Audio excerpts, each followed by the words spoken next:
Good afternoon. Today we're going to take a look at the Rolex GMT Master 2, reference 16710. The purpose of this watch is to allow the user to simultaneously keep track of time in more than one time zone.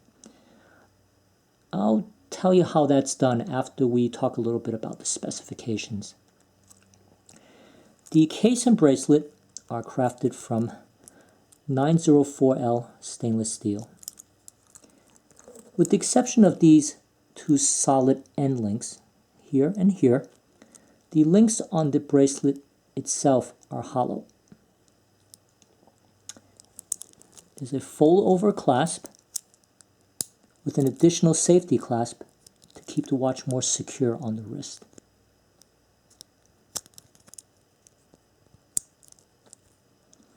The case back is screwed in, and the twin lock screw down crown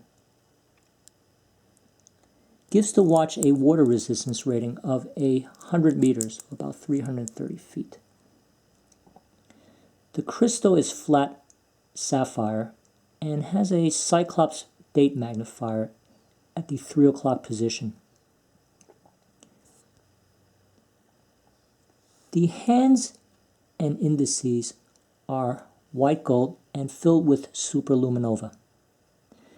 The bezel is 120 click and bidirectional.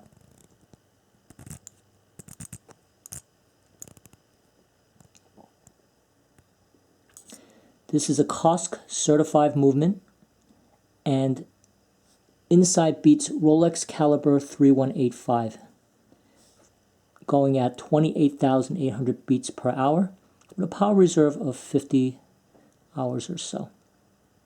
This particular GMT keeps about +2 to +3 seconds a day, so it's doing pretty good. The bezel insert is aluminum, and as you can see, there are two different colors. This is commonly referred to as a Pepsi bezel, and the blue part of the bezel denotes evening, and the red part of the bezel denotes daytime. Now, how do you read this watch?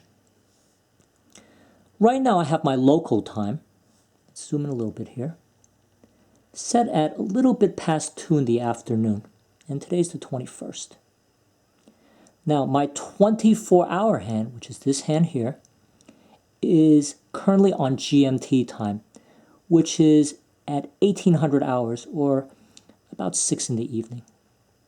Now, the reason why it's called a 24-hour hand is that it takes 24 hours for this hand to make one revolution around the dial.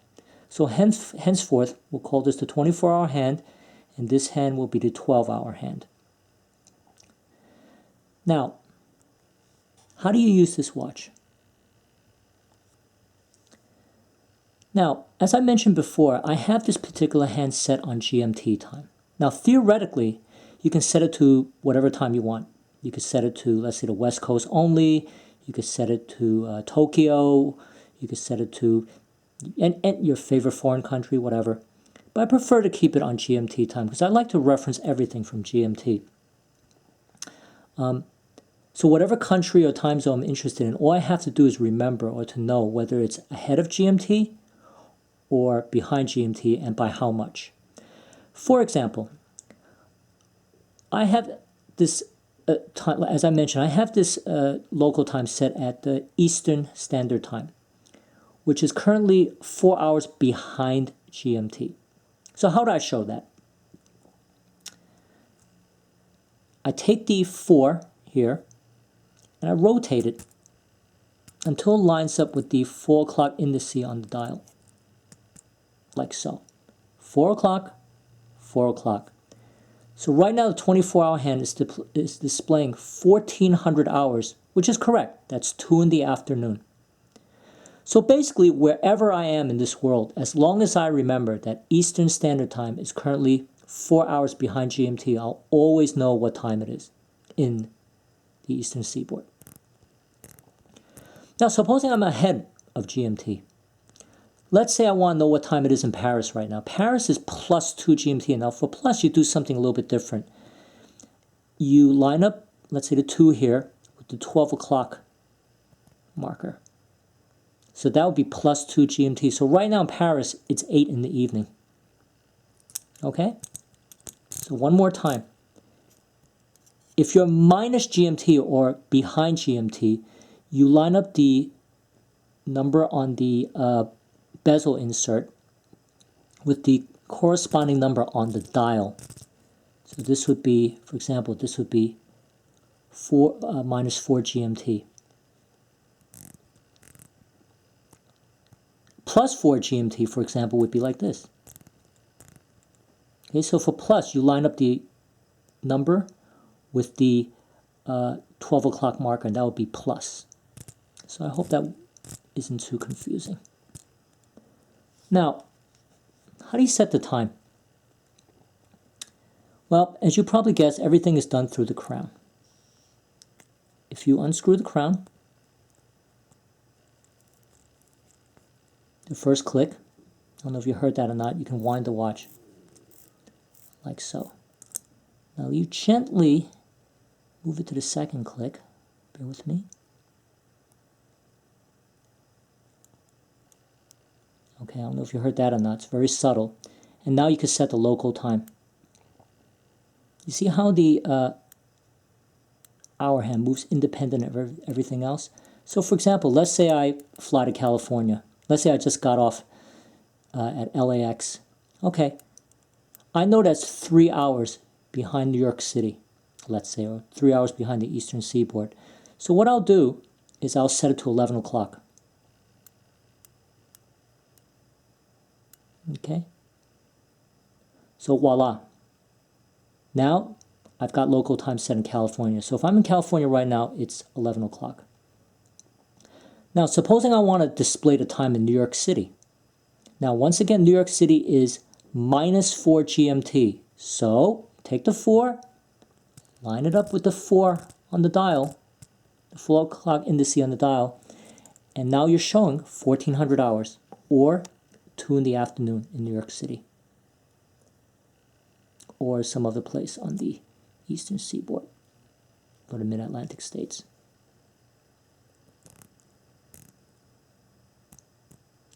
So let's set the, let me show you how to set the date. The way you set the date, you have to keep rotating this until you get the appropriate date. Okay, watch that date window. Right now it's displaying the 21st. Now, boom, 22nd. Now I can also go backwards as well. So if I want to go back to the 21st, okay. Now finally, if I pull the crown all the way out, I can hack the watch. Now it's stopped, so I can hack the watch. I can also now set my 24-hour hand. And once again, I can set it to whatever time I want, whatever time zone I want. As I mentioned, I prefer to keep it on GMT time. So what I usually do, I pull the crown out all the way to set GMT time, and then I set the hour hand, the 12-hour hand, and then set the date. Let's see what time it is. It's a little bit past 2:05, let's say. And then you screw the crown back down. Anyway, I hope that wasn't too confusing. It's a fun watch to have, and it's fairly practical.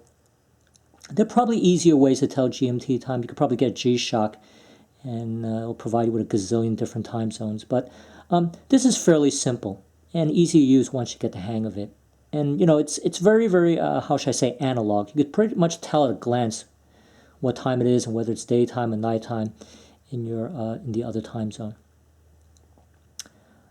As an example, last year I brought this watch to New Zealand, and I had to change time zones constantly because I was, you know, every time I went to, let's say, get a connecting flight or something, time zone would be different. So I kept switching time zones back and forth, and it worked out pretty well. So there you have it, the GMT Master 2. Hope you've enjoyed this video, and I hope it clarified how to set this watch, because I think a lot of people do get a little bit confused with this. Okay, so I hope this was very helpful. If so, I've pretty much accomplished my goal for today. Okay, thank you very, very much for watching, and See you for my next upload. Take care now. Thank you. Bye.